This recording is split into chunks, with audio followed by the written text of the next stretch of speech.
ایک زازان نام کا نا گویا تھا، آواز بڑی سریلی تھی۔ شراب خانے میں جب محفلیں سجتی تھی تو معاذ اللہ وہ گانے گایا کرتا تھا، سریلی آواز تھی۔ حضرت عبداللہ ابن مسعود حضور کے صحابی، حضور نے فرمایا عبداللہ ابن مسعود اسی طرح قرآن پڑھتے ہیں جس طرح میرے اوپر نازل ہوا تھا۔ عبداللہ ابن مسعود نا چھوٹا قد اور پتلی پتلی ٹانگیں تھی حضرت عبداللہ ابن مسعود کی۔ ایک دن درخت پہ چڑھے ہوئے تھے تو کچھ لوگوں نے نا، بچے کرتے ہیں نا مذاق، معاذ اللہ کچھ نے کہا کتنی پتلی ٹانگیں۔ اللہ کے محبوب علیہ السلام نے فرمایا قیامت کے دن عبداللہ ابن مسعود کی ٹانگوں کا وزن احد پہاڑ سے بھی زیادہ ہوگا۔ زبردست صحابی ہے، اور حضور نے فرمایا میں نے جس کو گورنر بنایا، کسی جگہ امیر بنایا، مشورہ کر کے بنایا، اگر میں کسی کو بغیر مشورے کے امیر بناتا تو عبداللہ ابن مسعود کو بناتا۔ حضرت عبداللہ ابن مسعود گزر رہے تھے تو وہ جو زازان نام کا گویا تھا وہ گانے گا رہا تھا، سریلی آواز کانوں میں آئی، کھڑے ہو کے کہنے لگے کون ہے؟ کہا جناب زازان نام کا گویا ہے۔ مصطفیٰ کریم کے شانوں والے غلام کی زبان سے لفظ نکلے، کتنی سونی آواز ہے، کاش یہ قرآن پاک کی تلاوت کرتا۔ اللہ اکبر، کاش کوئی ایسا ہو تو صحیح جو ہمیں کہے کہ کاش یار تو قرآن پڑھتا، کتنی سونی آواز ہے، کاش تو نعت پڑھتا۔ کوئی کہے تو صحیح، کوئی کہتا ہی نہیں، کوئی کہتا ہی نہیں کتنا سونا چہرہ ہے، کاش اس پہ داڑھی ہوتی، کوئی کہتا ہی نہیں میری ملت کے جوانوں۔ حضرت عبداللہ ابن مسعود کہنے لگے کاش یہ قرآن پاک پڑھتا، یہ کہہ کے چلے گئے۔ باہر وہ نکلا نا، جب سارے لوگ باہر نکلے اس معاذ اللہ بری مجلس سے، تو چیم گوئیاں ہو رہی تھی کہ آج تو یہاں حضرت عبداللہ ابن مسعود بھی آئے تھے۔ تو زازان سے کسی نے کہا کہ آج نا حضرت عبداللہ ابن مسعود نے تیری آواز سنی، تیری آواز۔ تو وہ کہہ رہے تھے کاش اتنی سونی آواز سے قرآن پڑھتا تو مزہ آتا، کاش۔ وہ کہنے لگا نبی پاک کے صحابی نے میرا نام لیا ہے، گویا ہو کے میرا ذکر کیا ہے، حضرت عبداللہ ابن مسعود نے میرا نام لے کے کہا کہ کاش میں قرآن پڑھتا۔ وہ میرے لیے کہا مصطفیٰ کے صحابی نے، حضور سے قرآن سیکھنے والے کی خواہش ہے کہ میں قرآن پڑھوں۔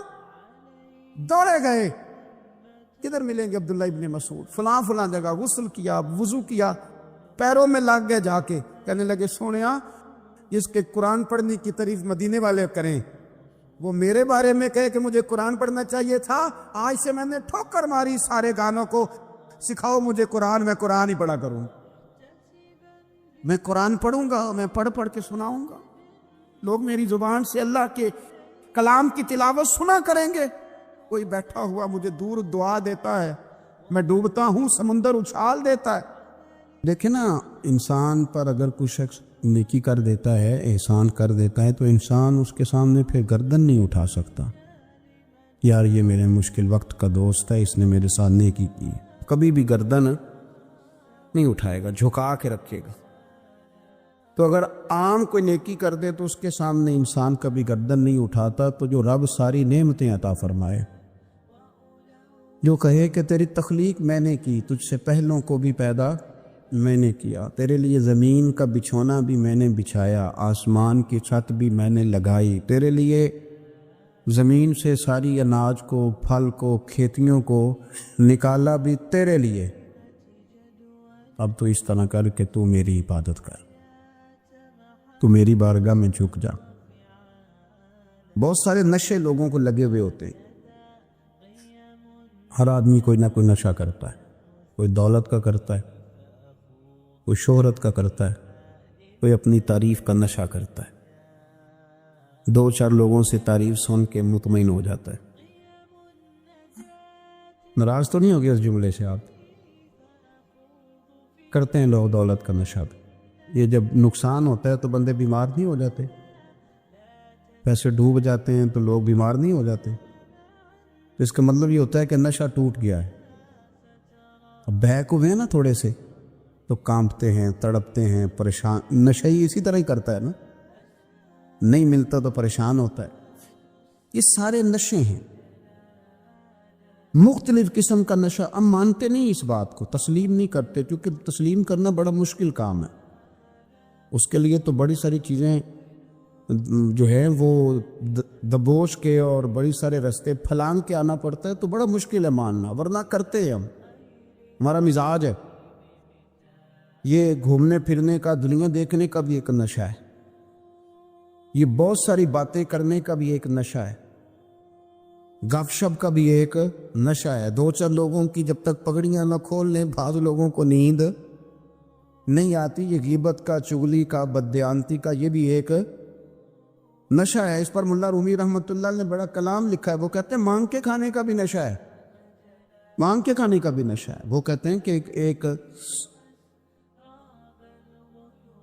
بھیک مانگنے والی خاتون تھی، تو بادشاہ کے پاس بھیک مانگنے آئی، تو بادشاہ کو پسند آ گئی، اس نے شادی کر لی. اب اس کو عادت تھی بھیک مانگ کے کھانے کی، تو وہ کنیزوں سے کہا کرتی تھی کہ فٹافٹ نہ روٹی لے کے آیا کرو، میں 2-3 دفعہ مانگوں تو پھر لایا کرو.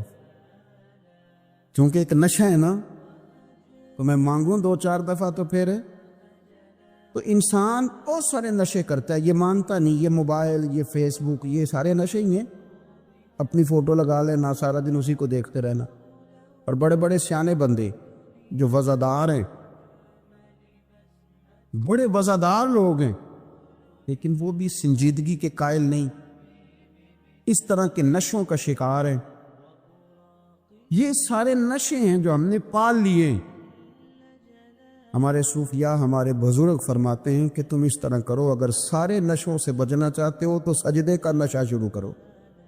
سجدے کا نشہ شروع کرو. یہ نا اقبال کہتے ہیں، عطار ہو، رومی ہو، رازی. آپ بات کو سمجھیں. عطار ہو، رومی ہو، رازی ہو، غزالی ہو، کچھ ہاتھ نہیں آتا بے آہ سحر گاہی. کہتے بہت بڑا صوفی ہو جیسے فرید الدین عطار تھے، بہت بڑا تصوف کا امام ہو جیسے امام غزالی تھے، بہت بڑا تفسیر کا استاد ہو جیسے امام رازی ہو. عطار ہو، رومی ہو، رازی ہو، غزالی ہو، پر کچھ ہاتھ نہیں آتا بے آہ سحر گاہی. اگر سویرے اٹھ کے روتا نہیں نا اللہ کی بارگاہ میں، اگر تہجد نہیں نہ پڑھتا، تو کچھ ہاتھ نہیں آتا بے آہ سحر گاہی. پھر اس کو کوئی چیز نصیب. میری بات کی سمجھ آ رہی ہے آپ حضرات؟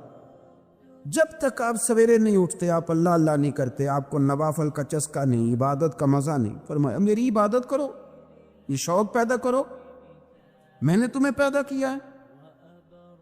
ہم لوگوں کے نشے، مختلف نشے، بڑا عجیب رنگ ہے. محفل کی صدارت کرنے والے بڑے پیر صاحب، بڑے القابات، بیچ میں سے بندہ تلاش کرنے سے بھی نہیں ملتا، اتنے بڑے لقب ہے اس کے. لیکن وہ ساج سنور کے 2.5 گھنٹے بیٹھا رہا محفل میں، اور نماز کا وقت آیا تو اس نے مختصر سی پڑھی اور نکل گیا. ہلکے سے سجدے کیے. اتنا بڑا عشق رسول، نعت خواں، ہو کیا بات ہے. اور عشق رسول کا بہت بڑا پیغام اور بہت بڑا مبلغ. وہ بیچارہ سمجھ ہی نہیں سکا کہ اللہ کے رسول نے فرمایا تو نماز پڑھ، میری آنکھیں ٹھنڈی ہو جائیں گی. تو یہ نشے کے عادی تو ہیں، پر حقیقت کے قائل نہیں. یہ بس ٹھیک ہے، خوابوں کی دنیا میں لوگ زندہ ہیں، پر جن کو یہ جو نشہ تھا نا عبادت کا، یہ میرے رسول پاک کی چاہت ہے، یہ میرے نبی کریم علیہ السلام کی. آپ دیکھیں نا، حضور مہینوں جا کے غار حرا میں بیٹھتے. کیا وہاں تبلیغ کرتے تھے؟ کوئی کتاب لکھتے تھے؟ رسول کریم علیہ السلام مہینہ رہتے غار حرا میں. کوئی نہ مجھے دیکھے، کوئی نہ مجھے ملے. حضور یہاں کیا ہے؟ فرمایا میں اپنے رب کی عبادت کروں گا. نبی کریم علیہ السلام نے سجدوں کے ساتھ پتھروں اور پہاڑوں کو آباد کر دیا. سجدوں کے ساتھ. آپ کا سجدہ آپ کو بہت ساری چیزوں سے چھڑا لیتا ہے، یہ بہت ساری جگہوں سے جھکنے سے بچا لیتا ہے. صوفیاء، اولیاء یہ کیا کرتے تھے؟ یہ سجدے کا ذوق ہی تو پیدا کرتے تھے. سجدے کا ذوق. شاہ عبدالعزیز دباغ رحمۃ اللہ تعالی علیہ اپنے مریدوں سے فرمایا کرتے تھے کہ اگر تم پکے نمازی بن جاؤ نا، تہجد گزار ہو جاؤ، تو میرے پاس آنا جانا چھوڑ دینا. عرض کی حضور کیوں؟ فرمایا میں تمہارے اور رب رسول کے راستے میں رکاوٹ نہیں بننا چاہتا، اب میرا مقصود ہے تمہیں وہاں تک پہنچانا، جب پہنچ گئے تو پھر میری ضرورت ختم ہو گئی۔ ہاں کبھی وسوسہ آئے، شک پیدا ہو، تکلیف ہو تو آنا، ورنہ میں نہیں چاہتا کہ میں رکاوٹ بنا رہوں۔ تم اللہ اللہ کرو، اس مالک کو راضی کرو۔ میرے رسول پاک علیہ وسلم نے فرمایا بندہ اللہ کے سب سے قریب اس وقت ہوتا ہے جب وہ سجدے کی حالت میں ہوتا ہے۔ کس کے قریب ہوتا ہے؟ اللہ کے سب سے قریب ہوتا ہے۔ وہ بڑا نیڑے ہے رب کے، بڑا قریب ہے، اس لیے کہ وہ حالت سجدہ میں، وہ جب سجدے کرتا ہے نا اس کی بارگاہ میں جب جھک جاتا ہے۔ آپ ذرا سجدے کی کیفیت دیکھیں نا، زبان بھی یہاں ہے، آنکھ بھی یہاں ہے، کان بھی، عقل بھی ساری، اس نے سارا کچھ رکھ دیا سجدے۔ آپ وہ کبھی پیچھے جائیں تو دیہاتوں میں کہا جاتا تھا ناک سے نکیریں نکالو، بہت بڑی سزا ہوتی تھی نا، ناک سے نکیریں نکالو، بڑی سزا ہوتی تھی۔ تو اس نے کہا مالک مجھے کسی نے کہا نہیں، پر دیکھنا میں نے رکھ دی ساری عقل سجدے میں، اور رکھ کے کہا کیا؟ سبحان ربی یا اللہ میں پست ہوں تو اعلیٰ، اللہ تو میرا رب ہے اور تو سب سے اعلیٰ اتنا۔ اور فرمایا جب یہ اس کیفیت میں ہوتا ہے تو پھر یہ اپنے رب کے قریب ہوتا ہے۔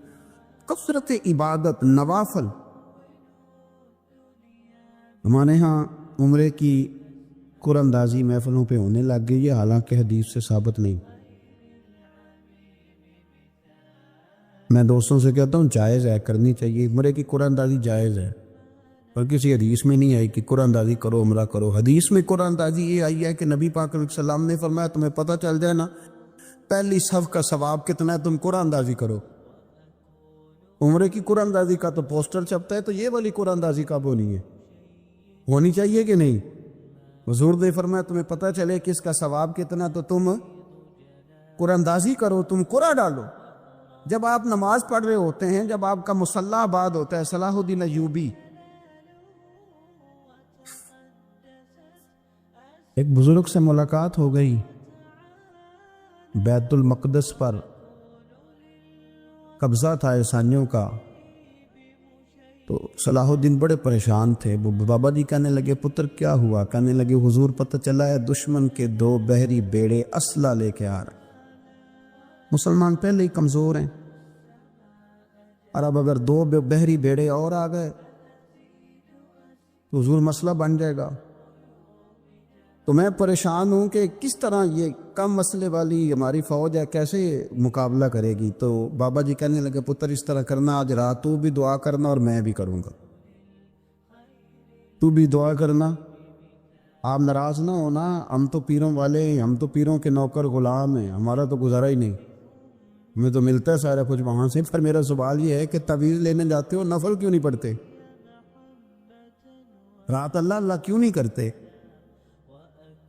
یہ بھی تو ہمارے بزرگوں کا ہی طریقہ ہے، انہوں نے تو ہمیں سکھایا ہے۔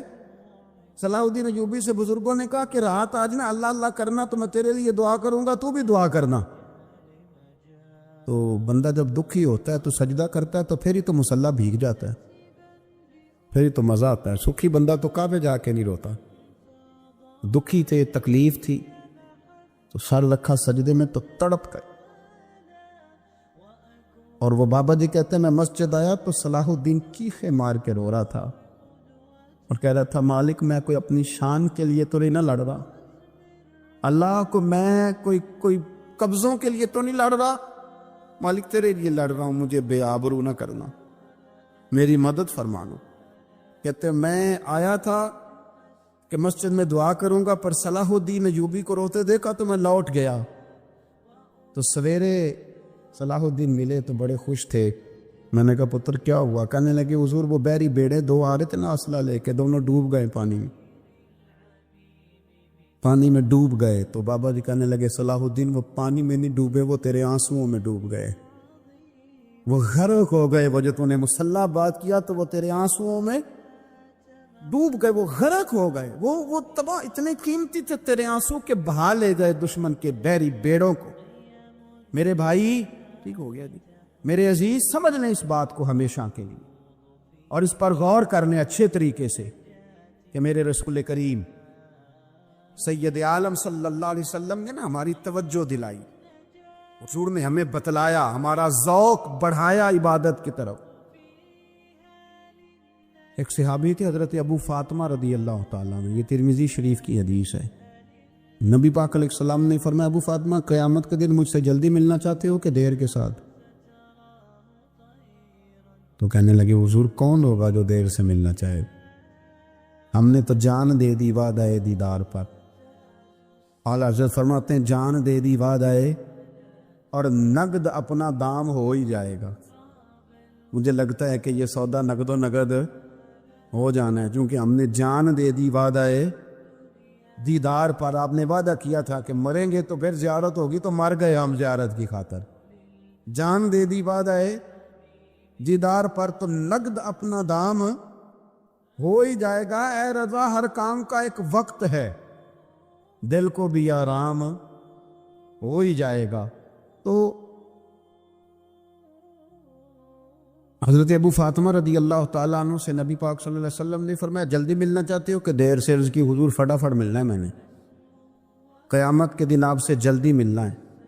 تو نبی پاک علیہ السلام نے فرمایا پھر اس طرح کرنا، دنیا میں رہ کے سجدے زیادہ کرنا، پھر سجدے زیادہ کرنا، قیامت میں ملاقات جلدی ہو جائے گی، قرب ملے گا تمہیں۔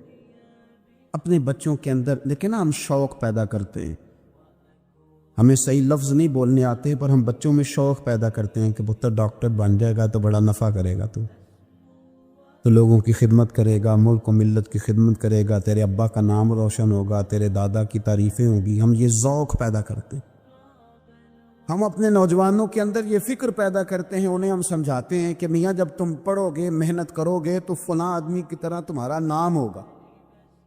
یہ جتنا ذوق ہم بچوں کے اندر ان چیزوں کو پیدا کرتے، ہمیں حکم ہے کسی طرح ہم ذوق پیدا کریں کہ پتر نماز پڑھے گا تو اللہ راضی ہو جائے گا، تو سجدہ کرے گا۔ دیکھیں نا میرے رسول کریم علیہ السلام نے فرمایا 7 سال کے بچے کو مسجد لے کے جاؤ، یعنی اسے شوق دلاؤ، اس کے اندر یہ خاصیت پیدا کرو کہ اس کا دل کرے مسجد میں جانے کی، اس کے اندر یہ خصوصیات لاؤ کہ وہ ہمارے ہاں نا ہر چیز کو پروموٹ کیا جا رہا ہے، ہر چیز کو، یعنی سر سنگیت سکھانے کے لیے اکیڈمیاں بن گئی ہیں، ہر شے پروموٹ ہو رہی ہے، عبادت کا جذبہ کم ہوتا جا رہا ہے، اللہ کا ذوق ہمارے اندر نہیں رہا۔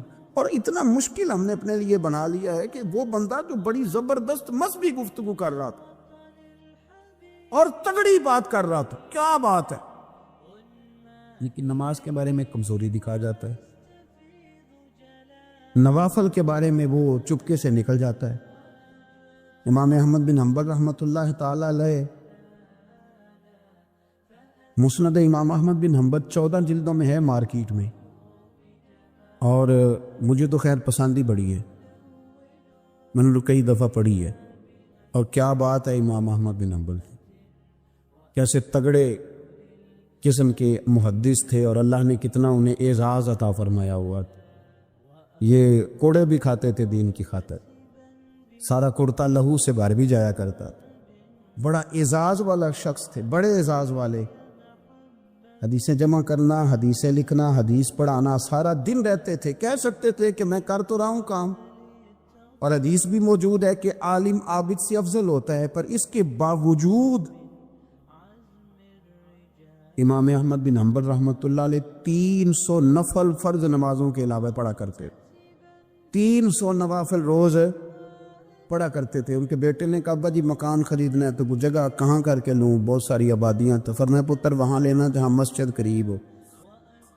میرے رسول کریم سید عالم صلی اللہ علیہ وسلم اتنا پسند کرتے مسجد کو، اتنا پسند کرتے نماز کو، کہ رسول کریم صلی اللہ علیہ وسلم تہجد کی نماز بھی پڑھتے، پھر حضور فجر کی نماز بھی پڑھتے، نبی پاک وتر کو الگ کر کے پڑھتے، عشاء کے ساتھ نہیں پڑھتے۔ یہ تو ہم اس لیے اجازت دی ہمارے بزرگوں نے کہ بعد میں اٹھے گا کون علیحدہ وتر پڑھنے کے لیے، عشاء کے ساتھ پڑھ لیں، وطر پڑھتے، تہجد پڑھتے، فجر پڑھتے، اشراق پڑھتے، چاشت پڑھتے، پھر مغرب کی نماز کے بعد 6 رکعت اوابین پڑھتے، پھر رات کو صلاۃ اللیل پڑھتے۔ سیدہ عائشہ صدیقہ کہتی ہیں زمانہ سو جاتا اور میرے رسول مصلی بچھا کے کھڑے ہو جاتے۔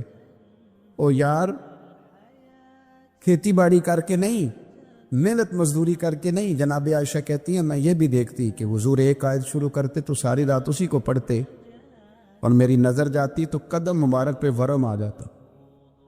یار نماز پڑھ کے، اتنی مشقت کر کے، اتنی جد و جہد کر کے ورم آ گیا، یا رسول اللہ اتنی محنت کیوں کرتے ہو؟ فرمایا افلا اکون عبدا شکورا، کیا میں اپنے رب کا شکر گزار بندہ نہ بنوں؟ صحابہ کا ذوق عبادتوں کا، ریاضتوں کا، تلاوتوں کا، طبیعت ان کی۔ مستدرک کے اندر حدیث ہے، رسول کریم صلی اللہ تعالی علیہ وآلہ وسلم کی پیاری زوجہ حضرت عائشہ صدیقہ رضی اللہ تعالی عنہ فرماتی ہیں نبی پاک کی بارگاہ میں عرض کیا گیا یا رسول اللہ صلی اللہ تعالی علیہ وسلم ذرا ارشاد فرمائیے گا عورت پر سب سے زیادہ حق کس کا ہے؟ حضور ذرا بتلائیے گا عورت پر سب سے زیادہ حق کس کا ہے؟ تو یہ کسی مفتی کا قول نہیں، یہ کسی دانشور کی رائے نہیں، یہ اس محبوب کا قول ہے جنہیں اللہ تبارک و تعالی نے دنیا میں راحت اور آرام دینے کے لیے مبعوث فرمایا ہے۔ یا رسول اللہ صلی اللہ علیہ وسلم عورت پر سب سے زیادہ حق کس کا ہے؟ تو حضور نے فرمایا اس کے خامن کا۔ اسی مجلس میں، اسی محفل میں وہ شخص اٹھ کے نہیں گیا، وہی شخص حضور سے سوال کرنے لگا حضور تو مرد پر حق کس کا زیادہ ہے؟ عورت پر تو میں نے پوچھ لیا، نیا شخص نہیں آیا، نیا آدمی نہیں آیا۔ اسی نے اسی مقام پر اسی جگہ کھڑے ہو کے سوال کیا کہ یا رسول اللہ صلی اللہ علیہ وسلم اب یہ بھی ارشاد فرما دیجئے کہ مرد پر سب سے زیادہ حق کس کا ہے؟ نبی پاک نے فرمایا اس کی ماں کا۔ عورت پر سب سے زیادہ حق کس کا ہے؟ اس کے شوہر کا۔ اور مرد پر سب سے زیادہ حق کس کا ہے؟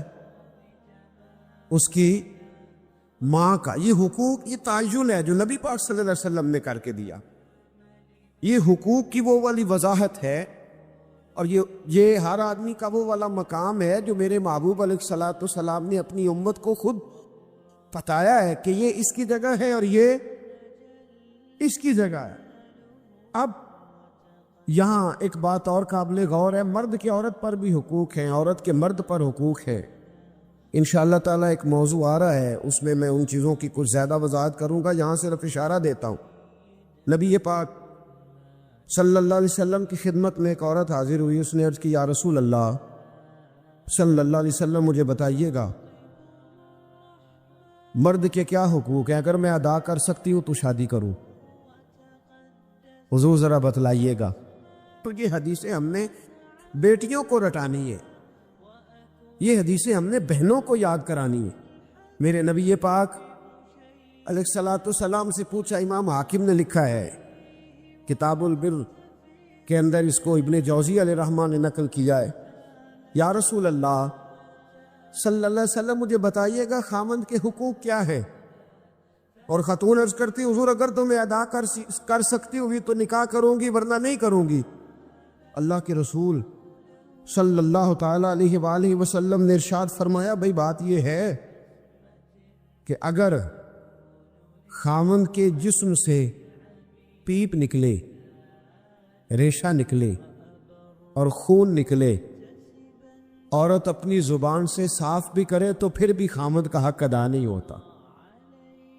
اور نبی پاک صلی اللہ علیہ وسلم نے وضاحت کر دی، کسی جگہ آپ کو نہیں ملے گا کہ اللہ کے محبوب نے فرمایا ہو کہ میں اگر سجدہ جائز ہوتا تو میں لوگوں سے کہتا مجھے کرو، یہ کہیں نہیں فرمایا۔ حالانکہ امام الانبیاء ہیں، محبوب اس حدیث میں فرمانے لگے سنو اگر خدا کے علاوہ کسی کو سجدہ جائز ہوتا تو میں عورت کو کہتا کہ اپنے خامد کو سجدہ کرے، میں کہتا عورت کہ وہ اپنے خامد کو سجدہ کرے، نبی پاک صلی اللہ علیہ وسلم نے وضاحت کر دی، فرمایا کہ اگر تو یہ والے حق تو ادا کر سکتی ہے تو نکاح کر۔ وہ خاتون بڑی سمجھدار تھی، فوراً بول اٹھی، کہنے لگی حضور میں نہیں حق ادا کر سکتی، لہٰذا میں نکاح نہیں کروں گی۔ میرے عزیز، عورت کو ذمہ داری سونپی۔ پھر میرے نبی پاک صلی اللہ تعالیٰ علیہ وسلم نے مرد کے لیے بھی ان حقوق کا تعین فرمایا، اور اللہ کے رسول صلی اللہ تعالیٰ علیہ وسلم سے جب پوچھا گیا کہ یا رسول اللہ صلی اللہ علیہ وسلم عورت کے حقوق کیا ہے، نبی پاک صلی اللہ تعالیٰ علیہ وسلم سے پوچھا گیا کہ یا رسول اللہ صلی اللہ علیہ وسلم عورت کا حق کیا ہے، تو نبی پاک نے فرمایا جیسا خود کھاؤ ویسا اسے بھی کھلاؤ، جیسا خود پہنو ویسا اسے بھی پہناؤ۔ اور حضور علیہ الصلوۃ والسلام نے فرمایا کبھی بھی عورت کے چہرے پر نہ مارنا، کبھی بھی اس کے ساتھ بغض نہ رکھنا، اسے کبھی بھی تکلیف نہ دینا، اور اسے اگر چھوڑنا ہوا تو اپنے گھر کے اندر چھوڑنا، یعنی اگر کچھ لمحے کے لیے ناراض ہونا ہوا تو اپنی ہی چھت کے نیچے نکالنا نہ، بھیجنا نہ۔ رسوائی ہوتی ہے جب وہ میکے جاتی ہے تو لوگ باتیں کرتے، اگر چھوڑنا ہوا تو اپنے ہی گھر میں چھوڑ لینا، کچھ لمحوں کو ناراض ہو لینا، کچھ ایسی بات کر لینا، لیکن جب اسے نکال دیتے ہو تو مسائل بن، جیسا خود کھاؤ ویسا اسے بھی، جی جیسا خود کھاؤ ویسا اسے بھی۔ نبی کریم سید عالم صلی اللہ تعالیٰ علیہ وآلہ وسلم نے اس بات کی وضاحت کر دی۔ اب ایک بات جو قابل توجہ ہے جس پر میں آج خصوصی طور پر بات کرنا چاہ رہا ہوں، وہ یہ ہے کہ نبی پاک صلی اللہ علیہ وسلم نے یہ بھی بتا دیا کہ ماں کا بڑا حق ہے، اور حضور نے یہ بھی بتا دیا کہ بیوی کا بھی حق ہے، جو تم نے خود کھانا ہے اسے کھلانا ہے، جو خود پہننا ہے اسے۔ اب مسئلہ پتہ کیا ہوتا ہے، بیوی کا مطالبہ ہے کہ تو سوائے میرے کسی کی نہیں سنے گا، وہ کہتی ہے کہ چونکہ میں آئی ہوں سارا کچھ چھوڑ کے، اب سوائے میرے تو کسی اور کی نہیں سنے گا۔ اماں کہتی ہے کہ چونکہ پیدا میں نے کیا ہے، پرورش میں نے کی ہے، جوان میں نے کیا، تو حقوق میرے زیادہ ہیں۔ یہ حدیث اماں ضرور سنائے گی اگر اسے یاد ہوگی۔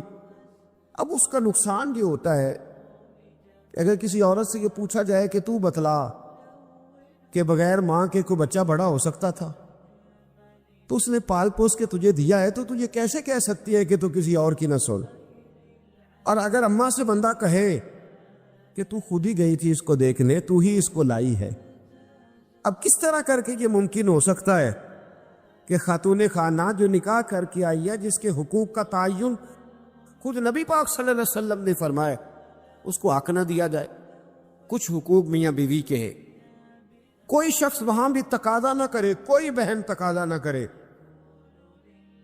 کہ میرا بھائی کسی بھی طور پر بیوی کی کوئی بات نہ مانے اور صرف وہ میری طرف ہی توجہ رکھے، کوئی ماں یہ تقاضا نہ کرے، اس لیے کہ اس کے حقوق بھی اللہ اور اس کے رسول نے بیان فرمائے۔ اور کوئی بیوی کسی جگہ یہ تقاضا قطعاً نہ کرے، کسی مقام پر یہ تقاضا نہ کرے کہ وہ کہے کہ تو بہن کی طرف نہیں دیکھے گا، تو اماں کی بات نہیں سنے گا۔ اس سے آگے بڑھ کر ایک اور بات ہے، اس پر بھی ضرور غور فرمائیے گا۔ اگر شوہر چاہتا ہے کہ میری بیوی میرے ماں باپ کی عزت کرے، ان کا اکرام کرے، اچھے لفظوں میں ان کو یاد کرے، تو بیوی کے ماں باپ بھی ماں باپ ہی ہوتے، اس کے بہن بھائی بھی بہن بھائی ہوتے۔ اگر تو ان کا نام اچھے لفظوں کے ساتھ پکارے گا، ہمارے معاشرے میں کچھ چیزیں شرم کا باعث ہے، کہتے مجھے شرم آتی ہے جملہ کہتے، لوگ چھیڑتے، بچے باتیں کرتے۔ میرے رسول پاک صلی اللہ علیہ وسلم نے فرمایا تیرے 3 باپ ہیں۔ یا رسول اللہ کون سے؟ فرمایا ایک وہ اس نے تجھے جنم دیا، پیدا کیا، جس کی صلب سے تو ہے، اور دوسرا وہ جو تیرا استاد ہے، جو تجھے خیر کی تعلیم دیتا، جس کی وجہ سے تو راہ راست پہ ہے، راہ حق پہ ہے، اور تیسرا فرمایا وہ تیرا باپ ہے جس نے اپنی بیٹی دے کے تجھے بیٹا بنایا ہے، تو اس کے حقوق کا تمہیں خیال کرنا۔ یہ کس طرح کی بات ہوئی کہ تو بیوی سے یہ تو تقاضا کرے کہ میں نے آج آ کے دیکھا ہے کہ میری اماں بیٹھی، تم نے روٹی نہیں پوچھی، اور جب اس کی اماں آئے تو پھر تیرے طور طریقے بدل جائیں، تیرا سٹائل ہی بدل جائے، تو ان کا نام لے تو تیری یا تو تیرے لبوں پر طنز یا ہنسی ہو، یا تیرے جملوں کے اندر سخت پن ہو. ایسا نہیں ہونا چاہیے. انسان کو ہر رشتے کو اس کی جگہ پہ رکھنا چاہیے, ہر رشتے کو اس کا مقام دینا چاہیے, ہر رشتے کو اس کا وقار دینا چاہیے. نبی پاک صلی اللہ علیہ وسلم تشریف فرماتی حضرت عائشہ صدیقہ کہ ایک بوڑھی عورت آ گئی.